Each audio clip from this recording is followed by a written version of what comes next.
Hello, and welcome to the Storyteller's Mission with Zena, a podcast for artists and storytellers about changing the world for the better through story. What I want to talk to you about today is something that every writer should be concerned about because it is truly the kiss of death in story, and it is confusion. It doesn't matter if you're a screenwriter or you're a novelist. If you confuse your audience, what you do is you automatically take them out of the story, and now they're thinking about that and they're checked out. They're checked out. And that is not what you want to do. That's the opposite of what you want to do. The rule of thumb in story is to always keep your audience invested. You want to keep them believing in the reality of the world that you've created. You never want to undermine your own credibility. That's why believability is so important. Always choose clarity of the words over cleverly written passages or flowery passages. It means nothing if people are confused by your story. I can't tell you how often I will read something. I'm doing a critique and I'll read something and I'll write, I don't understand. What's going on here? And then I'll ask the writer about it and they'll say, well, what I was going for was blah, blah, blah, blah, blah. And I'll say, then write that. Just write that. Write exactly what you just said to me, because otherwise I don't get it. And a lot of times this happens not because people are trying to be clever or flowery. In all fairness, a lot of times it's because we're trying to follow the other rules, like show and not tell. And so sometimes people think, oh, I can't just say blah, blah, blah, blah, blah, when in fact, that's exactly what they should say.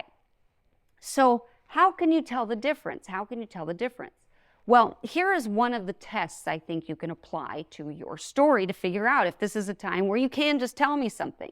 Traditionally speaking, what you don't want to tell me is how a character is feeling or what a character is thinking, especially in a screenplay. Now, I know that we can get away with this in novels, though I would recommend that you try to avoid it because it will make your stories better if you avoid it. It will make the experience for the reader better if they get to interpret how your character is feeling or thinking based on either the visual images that you supply or the behavior that they observe in the character. That is a far more fascinating, interesting, and engaging dynamic for your reader to be participating in. Having said that, where people sometimes err on is when they're actually describing something else, but they're afraid that it's too much telling. So, for example, I recently had a client who was trying to describe something that happened digitally. This drone zeroes in on some sort of cable that is attached to the bottom of the building, and as it zeroes in and zooms in close to it, we enter the cable, we go inside the cable, and then we're sort of on this ride as we go through the cable itself as digital material. So the way that he described that was very confusing, though he was trying to be clear. And so what he said to me when I asked that is he said, well, what I was trying to explain is that we go inside the cable and then we take like this digital roller coaster ride as we go into the building itself. And there's all of these colors like rainbow. It's like a rainbow roller coaster ride that we're on as we swoop and swoop and swoop and go inside the building. And I said, well, write that. Just write that because that's clarity. But he felt like it was being too on the nose. See, and this happens a lot. Here's another example. Now, this is from a screenplay, so it's a little different than what novelists would have. But nevertheless, hopefully this will still make sense. In the screenplay, he has these action lines where he describes in the action lines a sheriff going into a house where two men are missing, a father and a son. They're missing. In the action lines itself, it says something like, oh, well, Buck didn't sleep in the bed, but the other one did, so that's a clue. But the problem is there wasn't any dialogue or anything to help us understand that. So I wrote, how are we supposed to know that? Which leads me to one of these solutions here. A major solution, a lot of times, this is what can work for you, is if You provide dialogue. It's amazing how often it is essential for you to come up with a way to provide dialogue just to help us understand the scenes. This is true in both novels and in screenplays. We need dialogue a lot of times to understand these things, or else you spend a lot of time telling and not enough time showing. Dialogue is one way to show. Dialogue is an extension of action. The key, and when dialogue becomes a bad way to do it, is when the dialogue isn't justified. Then it becomes contrived, and then we hate it. If the dialogue is arbitrary or random and out of nowhere, and it's like, where is that coming from? Why would they be having that conversation? Then we don't buy it because it didn't organically come out of the story. So your job as the writer is to find a way to make that dialogue true, to make it seem real and logical and necessary given the moment. Having said that, what's important is for you to realize that dialogue is the extension of action that a lot of times you need to be able to make sure that we're not confused. It is one of your primary tools to help us not be confused in story. You have to get good at writing dialogue. To get to the dialogue, there's a couple of things you need to do. You need to not rush. You need to slow down. Let the scene actually unfold at a good pace, a normal pace, milking it for everything it's worth, allowing the characters to speak as they're prompted because it's an extension of action, which means you have to give sufficient visible cues or prompts that would allow them to speak, right? There has to be a reason to speak. They can't just do it out of the blue.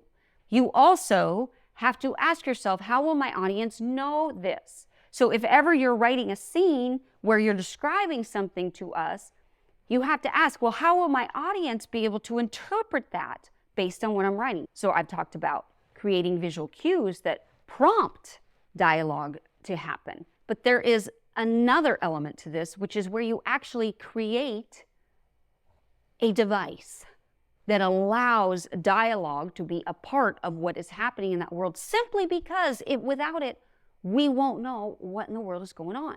Let me give you an example. If you saw the film The Martian, this is a movie where Matt Damon is alone on Mars. He's the Martian. He gets left behind. But there is so much technical information and so much stuff that we need to know that they had to create a device to allow him to speak that to us. But they didn't just have him talk out loud. There is nothing cheesier than having a character talk to themselves.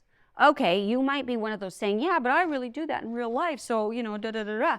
Yeah, but it's cheesy. It doesn't matter if you do it in real life. We feel like you're manipulating us. It feels contrived in story when you have characters talking to themselves. You create a device to give the character a chance to talk. In Witcher, he talked to his horse. And we believed it because sometimes the horse would kind of respond and flick its tail and whinny or whatever. And he has this special power of connecting with his horse, therefore we believe it. That's a device. So in the case of The Martian, they had to give him a reason to be recording messages on video. And then we can get all of the information we need. It gives the characters a way to reveal essential information while also revealing who they are at the core. In The Martian, this guy has a great sense of humor. Here he is, stranded on Mars, and yet he's still making jokes. That's amazing. It makes him heroic to us. We love him. It allows us, the audience, to emotionally connect to him because he's funny. The way he expresses whatever information he's sharing also reveals who he is deep down, which in turn forms a bond between the audience and that character. We like him. We're emotionally invested in his journey. But if we didn't have this device to allow him to communicate essential information to us directly, if we didn't have the opportunity for him to explain certain things in these video recordings that we, the audience, need to know, then we would have been very lost and confused. Another trick on this front is to bring in a new person. someone who isn't already familiar with everything in that world, with all the ins and outs and nuances of what's happening in the world at large. Someone for whom it becomes logical and necessary for another character to explain the rules to, or explain the way things are, or who's who around here. The catch is that then the dialogue has to be organic and high context. It has to be appropriate given the relationship of the characters and their familiarity with each other. So the character can only say what he or she would actually say to the person or the device that they're addressing. The minute someone explains something to another character who would either already be in the know about that or that it would be inappropriate for them to say that to, now we have a problem. We will know if it's strictly for our benefit if it calls attention to itself and lacks justification. And that is something we never want. We must justify it for our audience to enjoy the dialogue that you have, regardless of how you created it and made it come to pass. All right, thank you so much for joining me today on the Storyteller's Mission with Zena Dello. May you go forth inspired to change the world for the better through story.